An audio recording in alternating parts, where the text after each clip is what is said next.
Mwenna nsanyuse obbalaba. Mukama waffe yeebazibwe abaleese akawungeezi kano ak'olwaleero n'omugenyi waffe omwogezi waffe Mukama gw'atutumidde mu ssabbiiti ewedde. Tubadde n'omwogezi Kulumba okuva e Najjanankumbi, naye ate kaakano Mukama yatutumidde omwogezi omulala ng'avudde e Kampala Central Church nga bamuyita pasita waffe Pastor Benon Lincoln Kiggundu. Yazze yagenda okwogera gye tuli akawungeezi kano ak'olwaleero. Musajja mufumbo, ayina n'abaana. Taata nsanyuse okkulaba. Omusumba waffe ajja mwenna nsaba mumyutinge waleme okubaawo amutataaganya byonna by'ayogera. Ayogere nga tuwuliriza buwuliriza Mukama by'amutumye okwogera naffe. Ssebo musumba waffe Pastor Benon Lincoln Kiggundu, tusanyuse okkulaba.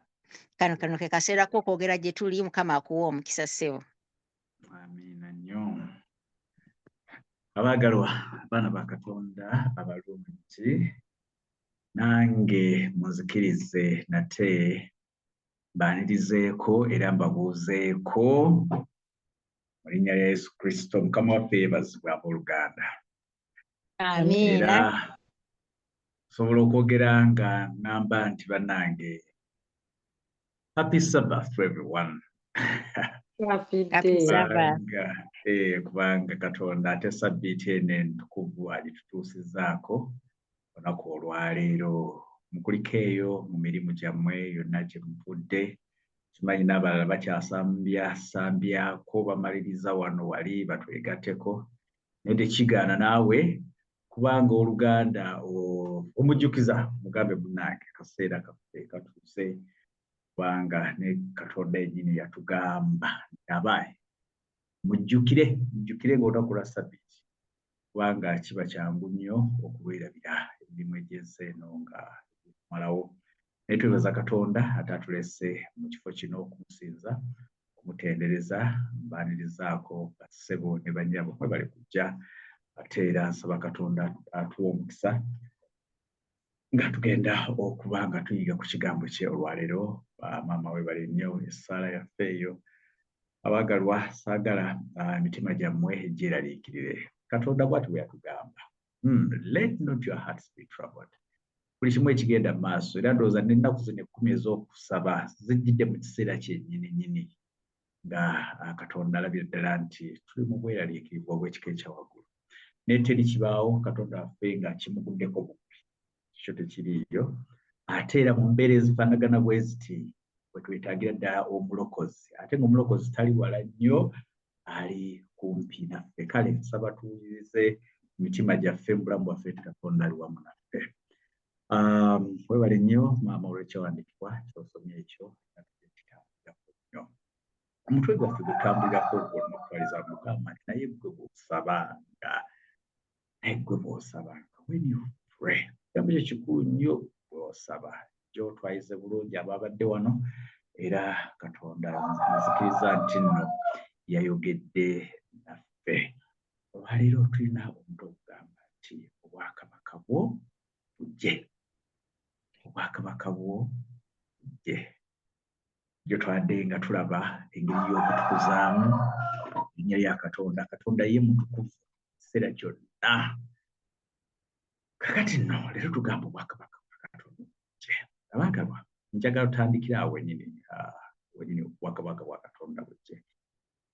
Ekigambo kino obwakabaka bwa Katonda, ssebo ne bannyabo bali, kyogerwa mu Bayibuli emirundi 8, nga n'emirundi gyonna 8 egisinga giri mu ndagaano empya.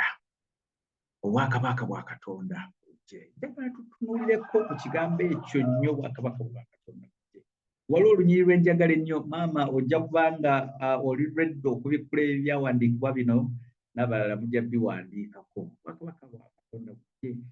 Nze kugamba phrase eyo oba ebigambo ebyo ze bwe mbisomako mpulira muli munda essanyu mu mutima gwange. Obwakabaka bwa Katonda bujje. Bayibuli tutandike n'olunyiriri lwe njagala tusome mu kubikkulirwa. essula ya 19 ndubuulirako nnyo ne bwekubawo ku mbaga ndwagala nnyo 19 n'olunyiri olw'omusanvu maama oba otuuseewo osoma alina ebigambo byayogera abo njatubigatteko n'ebigambo bye twayize jjo genda maaso 19:7 ebikkulirwa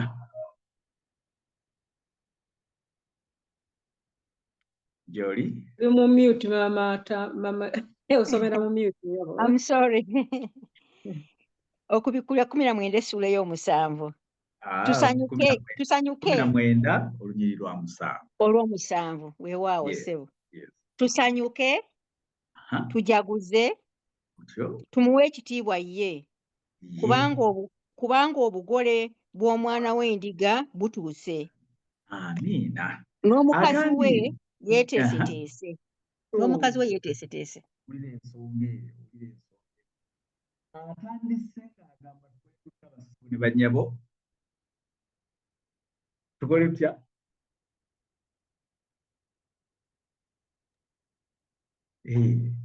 kale muli mu mute kale katoloka tusanyuke agambye tusanyuke mu luzungu anagamba let us rejoice katusanyuke jo twalabye nti no bassebo ne banyawo mu mbeera zonna tulina okuba nga tusanyuka ne wana akizeemu tusanyuke let us rejoice and exalt and give him the glory Katonda tumuwe ekitiibwa kye lwaki tulina okumuwa ekitiibwa agambye nti nno embaga y'omwana gw'endiga maama ako akanyiri kobosoma embaga y'omwana gw'endiga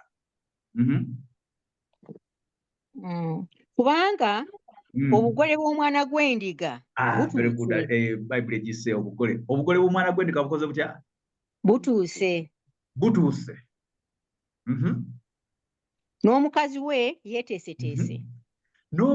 yeeteeseteese bassebo ne bannyaba bagalwa abaana baga obugole butuuse obugole bwe twogerako si bwa nkya si bwa luli wabula bwali ogw'omwana gw'endiga marriage wanagambye marriage of the lamb has come otunulira mu tensi oba okwogera okwo kuliwo essaawa zino ze twogererako obwakabaka bwa Katonda bwe tuliko omutwe ogugamba nti obwakabaka bwo bujje embaga etuuse the marriage of the lamb has come etuuse embaga etuuse era agamba and his bride has made herself ready nga n'omugole we yeeteeseteese omugole si mulala omugole ye ggwe ate era nange kawasa si mulala ye Yesu Kristo abaana ba Katonda baagalwa awo nno bwe twagala tutandike obwakabaka bwa Katonda obwakabaka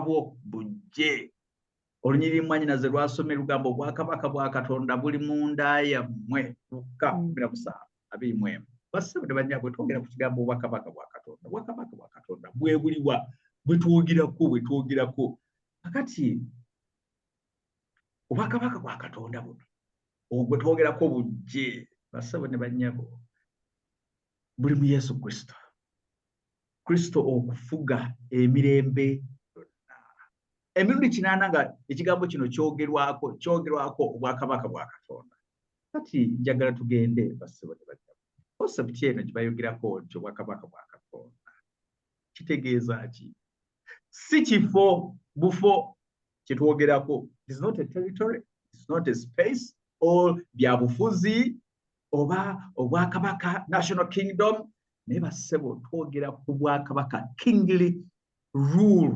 obufuzi obw'obwakabaka katwogere ku bufuzi obw'obwakabaka and then sovereign control okubanga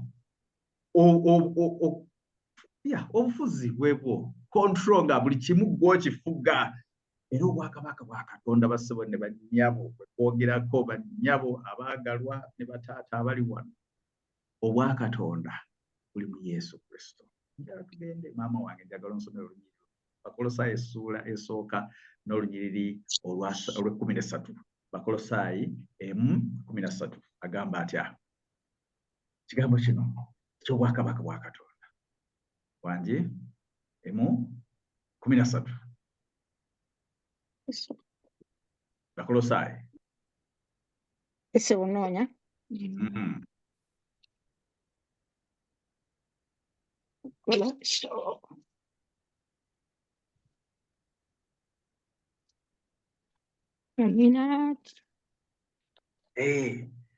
Awali essuubi lyaffe awo mu mbeera zonna asoma atya? 1:13 Bakolosaayi. Abakolosaayi meka? 13 1:13 agamba bw'ati. atya? Eyatulokola mu buyinza obw'ekizikiza. Oyo yatulokola mu buyinza obw'ekizikiza. N'atutwala mu bwakabaka obw'omwana we omwagalwa. Amiina bannange. Katonda yatulokola okuva mu kizikiza n'atutwala mu bwakabaka obw'omwana we ye Yesu Kristo. Bannange nze neesunako n'okwesunako bwenti okutegeera obutegeezi nti nno nze ndi mu Adventisiti.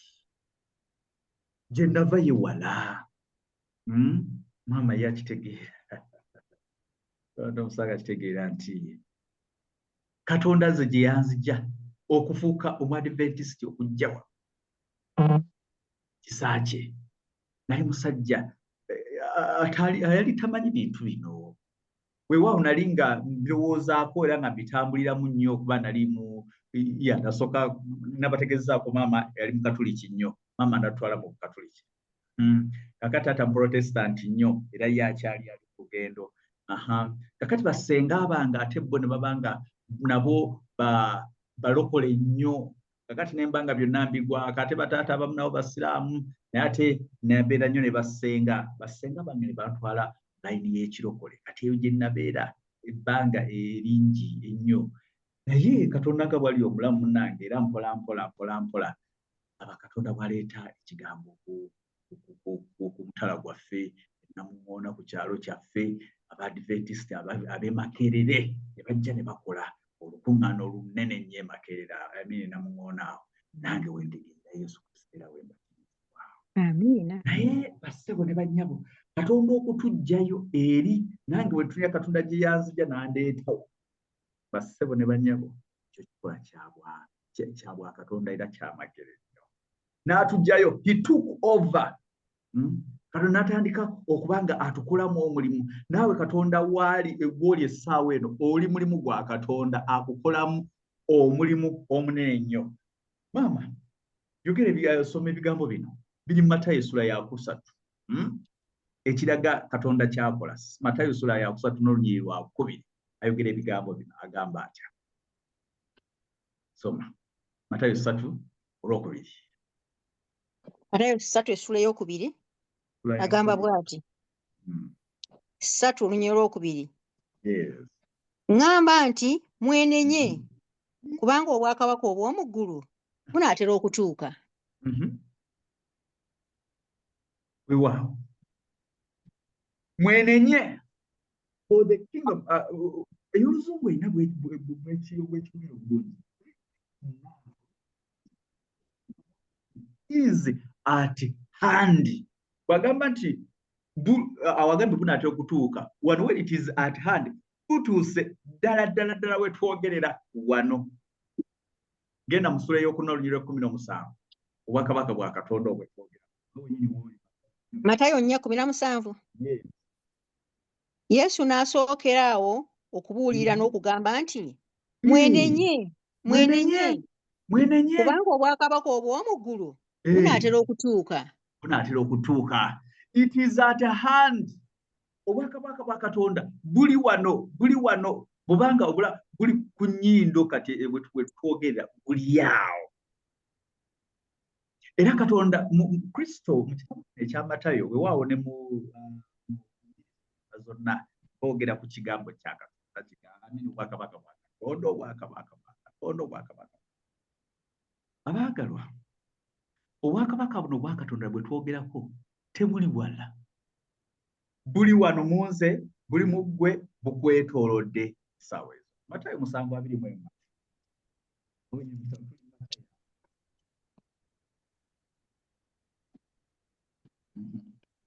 Matayo 7:21 agamba bw'ati, Olulimi olwo si lwangu nnyo.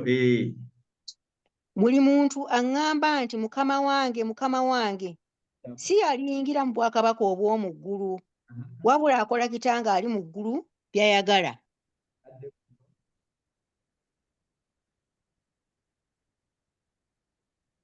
Ddamu maama.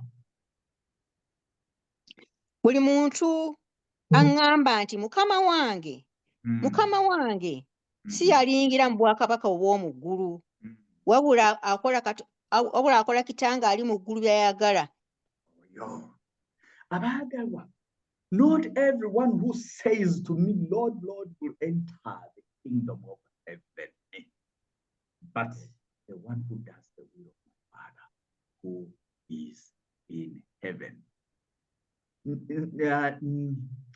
Njagadde nnyo tensi era njagala mu kyokuga kino kyonna kye tutambuliramu tutunulire tensi. Tensi ly'eddoboozi eryogerwa mu bigambo bino, ebigambo bya Yesu Kristo. Maama ng'ogenda ku Matayo 13:11 bikula ogenda bugenzi maaso essula ezo eddako 13. Agambye si buli omu ayogera. Bassebo ne bannyabo tuyitibwa ne tuva gye tuvudde ne tujja mu maaso ga Katonda ng'atuyise ng'abaana be. Era oluvannyuma lw'okwawulibwa emirimu kati gino egy'ekkanisa ngiyingiddemu nnyo, ate ndabire ddala ne bakama bange abasumba bannange nga tukola emirimu. Ate nammwe gye mubaddeeyo ekkanisa eno abangi tugibaddemu okumala ebbanga ddene nnyo. Naye njagala okubatwala ku kagambo mu mbeera etali nnyangu nnyo, nzikirize ngendeko kaawo katono. Embeera y'eriwa buli lwe tufiirwako abantu baffe ne batuvaako mu maaso. Ekigambo ekituwa essuubi n'akamwenyumwenyu si kigambo kirala okuggyako nga omuntu ono eyeebase mukwano gwaffe nga yeebakira mu Yesu Kristo. Omuntu ono nga yategeera Yesu Kristo n'abatizibwa nga badde atambulira mu kkanisa. Era Bayibuli etugamba eri mu Basasalonika tetufaanana nga bali abatalina ssuubi. Omuntu waffe ono aba yeebase bwebase. Naye nga kye kituleetera okubanga emitima gyaffe tegyeraliikiridde nnyo muli munda. Si kigambo kirala, omuntu ono yategeera Yesu Kristo. Mu kutegeera Yesu Kristo n'awumulira mu Yesu Kristo, tuba n'essuubi nti n'omuntu ono tugenda mukola mutya? Tujja mulaba ku nnyanja ey'endabirwamu Kristo ng'alabisibwa. Ekituwa essuubi nti omuntu ono yakkiriza Yesu Kristo. Bayibuli wano neegamba olulyo tuba okusoma. Si buli omu agamba gye ndi ayita Yesu. Not everybody who calls, who says to me, Lord, Lord, Lord, will enter the kingdom of heaven. But the one who does the will, akagambo does, oyo akola. Si oyo alikola, njagala twegendereze. So oyo alikola, kitegeeza oyo akola. Essaawa eno gye njogereramu lunaku lwa Ssabbiiti. Emabega kaawo obulamu bw'obadde obutambuza n'obulamu bwe mbadde mbutambuza, oyo akola, atambula akola ebya Katonda, y'oyo agenda okuba nga ayingira mu bwakabaka obwa Katonda bwe yateeka. Tuli ffenna ku peegi emu bassebo ne bannya. Bwe njogera ku kigambo ky'obwakabaka, obwakabaka bwa Katonda already buli mufe. Mama otuusayo 13:11 agamba atya? 13:11 Matayo agamba bw'ati, Atya? n'addamu n'abagamba nti mwe muweereddwa okumanya ebigambo eby'ekyama eby'obwakabaka obw'omu ggulu. Weewaawo. Naye bo tebaweereddwa. Okumanya ebyama eby'obwakatonda obw'omuggulu. It is a secret. The secrets of the kingdom of heaven. Abaagalwa ffe Abadiventi tulina n'okwesunako ennyo kubanga tutegeera ebyama bya Bayibuli eno. Ekyama ky'ekigambo tetulinga ng'abantu abalala. Kubanga ffe ekyama kino tukitegedde nnyo. Era nze bwe nategeera obubaka buno nga buzze ne mbuulira Musumba Masembe yali abuulira era neebuuza ne ŋŋamba bannange ebigambo bino ebirungi bwe biti nali nga nkwata Bayibuli yange eno yinsabira nze ku kyaki ya Full Gospel Makerere naye ebigambo bino we byajja waffe Namuŋŋoona neewuunya nnyo ne ŋŋamba buli lunaku Bayibuli yange eyogera ebigambo bino nga ngikwata naye ng'ate sigitegeera. Abadiventi Mukama alina engeri gy'atuwaddemu omukisa ogw'okutegeera ekyama kino obwakabaka bwa Katonda. Gwe munnange ali wano bino byonna ebigenda mu maaso tebirina kutweraliikiriza mitima, tebirina kutuyuzaayuza. Ebimu Kristo bye yayogerako biribeerawo ate abitegera bulungi. Eri mu Isaaya n'atugamba nti bw'oliba oyita mu muliro nja kubeera wamu naawe. Ekyo nno kyama kitegeera. Bw'onooyitanga mu mazzi eyo wansi mu buziba era nja kubeera wamu naawe. Ekyo kyama. Essaawa zino abooluganda bali mu mbeera eyo enzibu ennyo naye kakati omuntu anywera yoyo ategeera ekyama eky'obwakabaka bwa Katonda nti tewali kibeerawo Katonda ky'atamanyi. Ate tewali mbeera enzibu ennyo eriwo Katonda gy'atasobola kukuyisaamu. Ekyo kyama. Baweereddwa omukisa. Mwe muweereddwa omukisa ogw'okutegeera ekyama eky'obwakabaka bwa Katonda. Amiina. Ekyo kituzaamu essuubi. Danyeri okubeera wansi eri mu bunnya yategeera ekyama nti weewaawo nze siri nzekka ndine Katonda wange. N'abeerayo wansi n'abeerayo n'empologoma. Laba empologoma tezaamukomako wadde. Era batugamba nti empologoma emu ye yamubeererawo n'agikozesa nga ppiro. Wulira embeera efaanagana bw'etyo. Katonda waffe oyo akola ebikulu ekyama. Yobu n'anyigirizibwa mu mbeera zonna naye n'anywera n'agamba ekyama eky'obwakabaka bwa Katonda si bwa nkya si bwa luli bwa leero. Bassebo ne bannyabo kyokka Katonda atugamba musabenga bwe buti kitaffe ali obwakabaka bwo gye obwakabaka bwo erinnya litukuzibwe obwakabaka bwo bujje. Obwakabaka bwa Katonda buno bwe twogerako bassebo ne bannyabo buli munda mu ggwe buli munda mu nze. Era nsaba Katonda atusaasire twogera ku bwakabaka butuwa essuubi. Yokaana 18:36 tuyinza obutagendayo nnyo naye olw'obudde. Obadde otuuseyo maama wange? Yokaana Essebo 18:36 agamba bw'ati Yesu n'addamu nti obwakabaka bwange si bwa mu nsi muno. Singa obwakabaka bwange bubadde bwa mu nsi muno basajja bange bandirwanye ne siweebwayo mu Bayudaaya.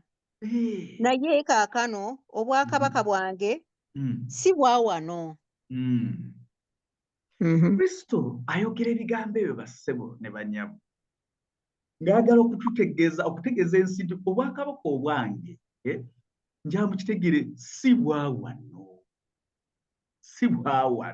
Era senga kibadde bwe kiti abantu bandinwanidde naye obwakabaka obwange buva mu ggulu. Bassebo ne bannyabo Katonda aleeta obwakabaka bwonna obw'eggulu nga bwe buli okuyita mu Yesu Kristo n'atubunduggulako mu ffe n'abuyingiza mu ffe. Engeri gye tutandika okulaba ensi eno ekyukira ddala ku bantu abalala nga bwe bagiraba. Ffenna era in fact atusabira essaala eri mu Yokaana 17. N'agamba bannange mbasabira abantu bange abo. Kituufu bali mu nsi naye baleme okubeera ate ab'ensi. Wulira essaala eyo. Obwakabaka bwa Katonda bwe bujja ne buyingira mu kutegeera kwa ne buyingira mu bulamu bwa bwine engeri gye butukyusaamu. Okulwana tetulwana ng'ensi bw'erwana. Kyokka Kristo avaayo nayo ekitala. Abasajja bange balinwaniridde naye no. Nze nina n'amagye agasiga ku gammwe ge mulaba. Obununuzi obwange n'amaanyi gonna tegali mu maanyi gano ag'ensi. Ekyo senga naffe tukikkiriza ne tukitegeera. Ekyo kyama ekiyingira mu ffe. N'owulira emirembe giri emirembe egyange gyempa si gye emirembe ng'ensi gyewa. Awo oli ku bwakabaka bwa Katonda bw'oyogerawo nga buli munda mu ggwe. Era mu Luka essula ya 19 n'olunyiriri olw'omwenda, omusajja gwe boogerako awo si mulala yenna. Maama watuuseeyo, boogera ku Zaakayo. Luka 19 olunyiriri olw'omwenda lugamba bwe luti. Waliyo omusajja gwe boogerako awo. Yesu n'amugamba nti, N'agamba leero okulokolebwa kuzze mu nnyumba muno. Kubanga naye mwana wa Ibulayimu. Okulokolebwa kuzze. Tayogera nkya, tayogera ku lunaku lulala lwonna, wabula ayogera ku Yesu, ku bwakabaka bwa Katonda nga buyingidde mu njuyo, buyingidde mu njuyo leero. Ayogera ku Zaakayo. Bassewo ne bannyabo, essula eyo mujja gisoma Luka 19. Yesu ayingira mu nnyumba ya Zaakayo. So kwe kugamba nti leero okulokolebwa kuzze mu nnyumba muno. Yesu bw'abeera mu njuyo abaagalwa, Yesu bw'abeera mu nju yange, n'eggulu nalyo libeerawo. Tugamba tutya bassebo ne bannyabo? Amiina. Amiina. Sabbiiti eno era bassebo ne bannyabo bali eyo mbeegayiridde, temweraliikirira n'ebigenda mu maaso, kubanga temuli mwekka, obwakabaka bwa Katonda buli wamu nammwe. Leero si nkya, entalo ezo si mmwe abagenda ozirwana. Temuteekamu magezi gammwe. Kaakati Katonda ye nkoze ntya? Mu state yange eno gyeringa ebintu bitabuse nnyo. No. Kaakati ate ne bali ab'ensi bali mu kweraliikirira. Kaakati ate gw'olina nannyini nsi, nannyini bulamu, nannyini nteekateeka zonna ali wamu naawe. Amiina. Era bw'obeera nga tonnaba kuyingira mu bwakabaka bwa Katonda, obwakabaka bwa Katonda buteekeddwa okuyingira mu mutima gwo. Nsaba leero ku sabbiiti eno mikwano gyange obubaka buno mubutegeeze bonna n'abataliko mukutu guno. Mikwano gyaffe abali eyo nga beeraliikiridde olw'embeera kati eriwo. Obwakabaka bwa Katonda buyingire mu mitima gyabwe. Amiina. Bubeeremu, bategere nti tebali bokka, bali ne nannyini nsi, nannyini maanyi, nannyini kutulwanirira. Yesu atusabira mu Yokaana 17, asabira abagoberezi bonna gye bali. Kituufu muli mu nsi mu mbeera eno yonna, naye tuleme kubeera nga tuli bansi, naffe tweraliikirira ebyensi. Yokaana 17:15-16. Maama olunyiriri olusome. Yokaana 17 essula ya 15 ne 16 egamba bw'eti, sisabanga ggwe kubajja mu nsi, naye obakuumenga mu bubi. Si bansi nga nze bwe siri wansi. Wulira, bakuume. Ensi eno gye balimu eri mu Yokaana 16:33 ejjudde. Olw'olunyiriri lusome maama, tetwabadde mu byekyo naye Mukama aluleese. 16:33 Yokaana agamba bw'ati, agamba ebyo mbibabuulidde ebyo bibawulidde abaagalwa mubeere n'emirembe mu nze. mubeere n'emirembe mu nze Mu nsi mulina ennaku ennaku empitiri naye mugume, Aha. nze mpangudde ensi. Amba tutya bannange Amiina. Amiina nnyo. kwe kusoomoozebwa okwo mu nsi mujjudde ennaku. Era singa tufuna akaseera ne twogera ku bigambo bino njala bategeeza n'obudde buyinza obutatumala. Buli omu ennaku gy'alimu essaawa zino okunyigirizibwa twalimu obutebaka. N'abaganda baffe abali e Dubai nabo embeera era efaanagana bw'eti yabatuukako emabega kaawo. Bassebo kakati bino bitusukkako naye ne tuba nga tubikwasa oyo nannyini bulamu nga si mulala ye Katonda. Buli omu w'oli awo tewatuukawo kuwwo. Omukono gwa Katonda gwalimu. Amiina. Era yatubeesaawo. Oyo yatulwanirira. Matayo 6:21 togenda kusomayo maama gwangu nawo tebuli ku lwaffe. Kubanga ebintu byo we bibeera n'omutima gwo era nagwo gye gukola gutya gye gubeera. Katonda naffe atwagala nnyo, omutima gwe nagwo guli eno kuffe be yafiiririra, tasobola kutuleka abaagalwa. Amiina. Tasobola kubanga ffe munyeenye y'eriiso lye, tasobola tulekerera n'akamu n'akeddaga. Mwannyinaffe Ellen White ayogera mu kitabo Medical Ministry page 250. Obwenyi bw'abasajja n'abakazi abayogera ne Katonda ng'ensi eterabika nkakafu gye bali, bayolesa bulungi emirembe gya Katonda, bawangaalira mu mbeera empeweevu n'omukwano eby'eggulu. Wulira ekigambo ekifaanaganako weeki. Bannaffe nga bo bali eri si kituufu ffenna tunyigiriza wamu, naye ekireetawo enjawulo abasajja n'abakazi abakkiriza mu Katonda. Ensi nga tetegeerekeka gye bali, bo bayolesa bulungi emirembe gya Katonda. Basaba baganda bange mukwano gyange tuyolese emirembe gya Katonda. Amiina nnyo. Mu mbeera efaanaganako bweti. Katonda atukolera ebikulu bassebo ne bannyamu. Watwako ekyokulabirako wano eky'omukyala eyakola omulimu ennyo ogwali omuzibu. Ne mu COVID awo emabega abantu bazze bakola ebigambo ebikulu ennyo lwa Katonda. Naye omukyala ono waliwo olukuŋŋaana lw'enjiri lugenda mu maaso, alina kye yakola ekikulu ennyo. Yatandikira abuulira enjiri eno, agibuulira ayita abantu okujja bawulire ebigambo bya Katonda. Naye alina ekikolwa kye yakola eky'enjawulo. Yakola ki? Yatuukirira abaana abato. Abaana abato n'abafumbira ku kamere, yabafumbiranga omuceere. Abaana abato n'abayita, enjala yali mpitirivu nnyo naye n'afuna engeri gye yafunayo ku mmere, n'abawa emmere abaana abato abaana nga 200 n'abayita, n'ababuulira, n'asooka bafumbira ku mmere n'abawaako, ate n'ababuulira ku kigambo kya Katonda, n'abagamba bwe muba muzzeeyo eka nga bamaze okulya ku mmere, bye muwulidde wano bye mbabuulidde wano muceere, bye muba muddayo eka mutegeeze ku maama, mutegeeze ku taata ku bigambo bye muwulidde wano.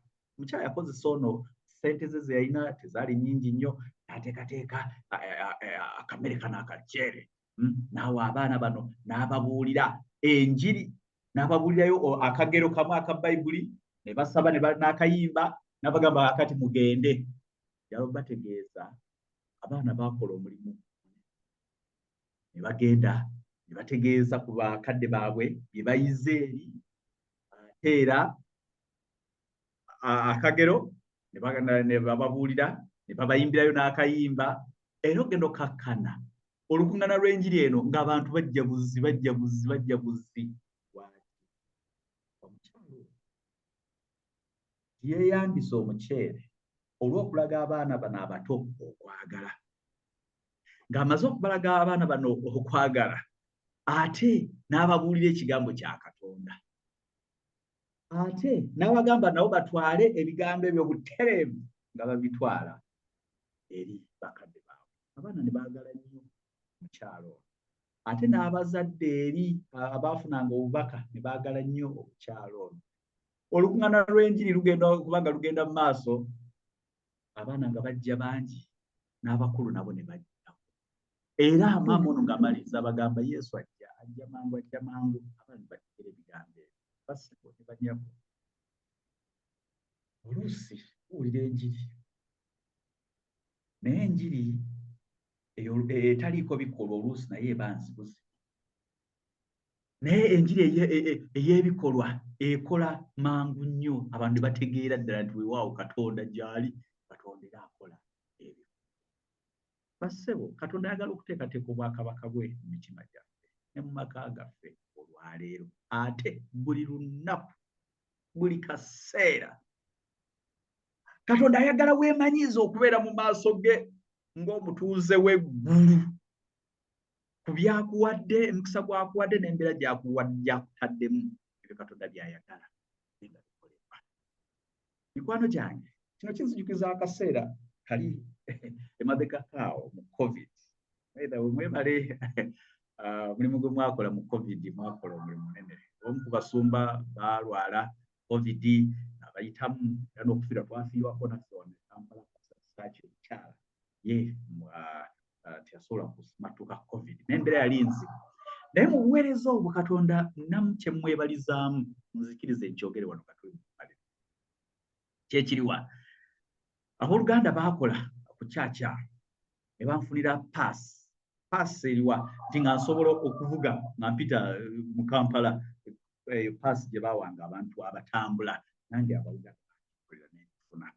Era gundi eyo mu kutambula mba nva ku caaca akawungeezi enkuba etonnya nzira awaka ndi eno mpereevu. Kakati ngenda okulaba abantu nga bali ku kkubo abangi, naye ng'emmotoka baazikirizaako okutambula naye nga zeetikka abantu bana. Kakati ndaba abantu bangi bali awo, enkuba etonnya, ne ngamba kakati Katonda buno obuweereza bubwo gwe wabumba, wanzikiriza mbeere ku kkubo. Abantu bobaabo babonaabona bali ku kkubo, enkuba ebakuba empiti. Naye nange sisobola kukkiriza kutambula, emmotoka ngirimu nzekka ate emmotoka ng'esobola okwetikka abantu abawerako. Ne nnyimirira, emmotoka bwe ngiyimiriza ne mbagamba muyingire. Baali bakkirizaamu abantu bana. Emitta emabega mu mmotoka nagamba giri emitta ebiri, mugituuleko mugijjuze ffenna abasobola okutuula. Emabega ne batuulayo abantu bana n'okwenyiga balinganga bataano, omuntu ogw'emabega bantu bana baba bataano, n'ogwa wakati bantu bana baba bataano, nene maaso ne tubeeramu abantu nga kati bali bantu nga 10. Kakati twalinanga road block abasirikale, emmotoka yonna neetuula bwezi ng'ejjudde abantu. Tutuuka ku road block awo ekanyanya nga bannyimiriza, abasirikale bonna bali awo bagenda otunula munda mu mmotoka, bassebo ne banyabo ng'emmotoka ejjudde abantu. Ate nga ekiragiro kya muzeeyi kigamba emmotoka erina kubamu abantu bana. Abasirikale bane beetoolole mu mmotoka. Kino kiki kye tulaba? Ne bayita baafande bonna ne babayita bonna. Muteekemu, mupaakinge mugende. Ne batuweesa ne batuteeka eri emmotoka gye zipaakinze zonna ezizizza emisango. Naye nti bategeezaako abaagalwa mikwano gyange, experience eyo egamba yalagira yandina kye yandaga. Tuba twakatuuka nga tutuuse mu paakingi, mba ndi awo abantu nga oluggi balugudde emisinde, abantu abadde mu mmotoka ne badduka emisinde ne bava mu mmotoka ne bagenda. Naye waasigalawo abantu baali nga abasajja bagamba no. Omusajja ono yatuyambye n'atujja ku kkubo, kakati emitawaana gizze, ate tulina okumaliriza ensonga eno naye. Emmotoka yali esukkamu abantu 14. Twasigalawo abantu 4, abasajja 4 nange. Ne bagamba ffe tulina okubeera wano paka ebintu bino ebinaggwa. Abasirikale ne mbanyonnyola ne mbagamba bassebo nze gwe mulaba ndi musajja muweereza musumba wange. Bano abantu bali mu mmotoka bantu ba Katonda mbasanze ku kkubo ng'enkuba ebakuba nga sisobola kubaleka nkuba bakuba kwe kubateeka mu mmotoka. Katonda emmotoka yagiteeka ku kkuba ekyatambula batambulire enkuba ereme bakuba batuuke gye bagenda. Olimba ne bagamba sirimba bano bantu ba Katonda. Tubalinaako akakwate konna akakwate kenina abo ba Luganda bantu ba Katonda. Nengezaako kubanyonyola abasirikale baleeta abakulu ne mbagamba ge mazima sibadde sisobola kuvuga mmotoka nkalu ate abasajja bali abanawe. Era omukulu w'abasirikale aba poliisi awe Kanyai n'agamba kale musajja wa Katonda tuula mu mmotoka kale weeyongereyo emmotoka yali ejjudde twagiyingiramu abantu banna abala bonna nga badduse bo nga tebaagala kubasiba babasibe bo tebazze ku byakubasiba. Abasajja baali bana abayimirirawo nange era nga tuzze mu mmotoka ne bagamba ffe amazima tugamanyi era badde bakukusuza wano naffe tubadde tugenda kusula wano. Nengamba mu nsi wakyali abantu balina emitima egifaananange egyo naye Mukama yeebazibwe. Era abantu abaali batudduseeko twabasanga banaatera otuuka empereere wali eri netusiba tugamba nange abooluganda mwatuvuddemu kale mutuule tugende tutuuke gye tulina okutuuka naye nga babadde badduse. Naye Katonda n'atulwanirira bassebo mu kaseera ak'akazigizigi. Embeera yali nzibu nnyo ng'emmotoka tezeetikka bantu mwabatawuliriza biragiro bya pulezidenti nabagamba ekiragiro kya pulezidenti kituufu naye bano bantu ba Katonda. Sisobola kuba nga nze ntambula nzekka ng'ate enkuba nange abasirikale ne mbalaga. Bassebo ne bannyabo obwakabaka bwa Katonda si bwanja. Obwakabaka bwa Katonda bwa leero. Katonda ali wamu naffe alwana wamu naffe entalo eza leero ze twogerako kaakano. Mu mbeera enyigiriza ennyo kati gy'olimu essaawa ate Katonda waakolera ennyo kubanga obwakabaka bwe buli wamu naawe. Katonda ayagala weemanyiiza okubeera mu maaso ge ng'omutuuze w'eggulu. Kuba buli lunaku okwaniriza eggulu mu mutima gwo muganda wange jjajja era oganye okwagala kwe okusaanira abalala ng'akuyita mu bikolwa byo. Saba Katonda atusaasire mu ssabbiiti eno entukuvu olwaleero atujjaniriza Katonda oyo omwagalwa obwakabaka bwe buyingire mu ffe.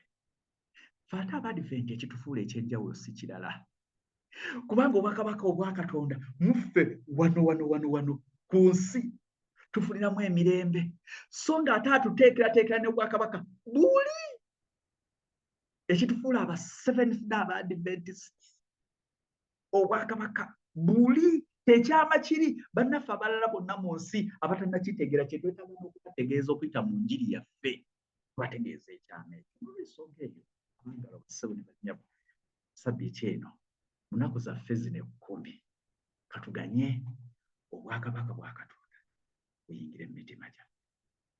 Olwaleero tuganye obwakabaka bwa Katonda buyingire mu maka gaffe. Ekiseera kati kye tulimu essaawa zino embeera kati eri eyo bassebo ne bannyabo katuganye obwakabaka bwa Katonda butulwanirire ate nga tujja lya Yesu. Kubanga Taata atulekerera ate atwagala nnyo. Saba Katonda atusaasire buli lunaku obwakabaka bwe bubenga bujja gye tuli. Maama omulwadde ali awo kkiriza Katonda tannakulekerera obwakabaka bwe bujje ajja kuwonya. May your kingdom come. That should be our prayer every day. Ate tebuli wala nnyo buli awo butwetoolodde. Tube mu nsi muno n'emirembe nga watuteekerateekera n'eggulu eryo lyatusuubiza kusaba n'okwegayirira kitamu Yesu Kristo Mukama waffe. Amiina. amiina nnyo musumba waffe tweyanzizza tweyanzeege olw'ebigambo